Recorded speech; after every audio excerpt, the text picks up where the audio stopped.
Hi guys, welcome to Saudi Foodie Vlog. Today we are making mutton soup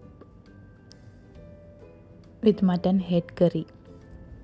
Goat head is essential for vitamins and minerals such as iron, helps to prevent anemia and supports healthy red blood cells functions. Vitamin B12 important for brain health, nerve function and energy metabolism. Zinc supports the immune system and helps in healing the wounds. Oil 2 tablespoons, cumin seeds 1 tablespoon, pepper whole 1 tablespoon, chopped onion 1 cup.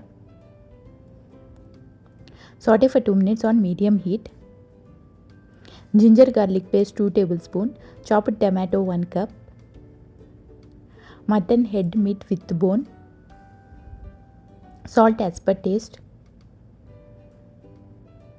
turmeric half tablespoon, red chili powder 1 tablespoon. Saute for 2 minutes on medium heat. Now add water 4 cups. Pressure cook for 5 to 6 whistles.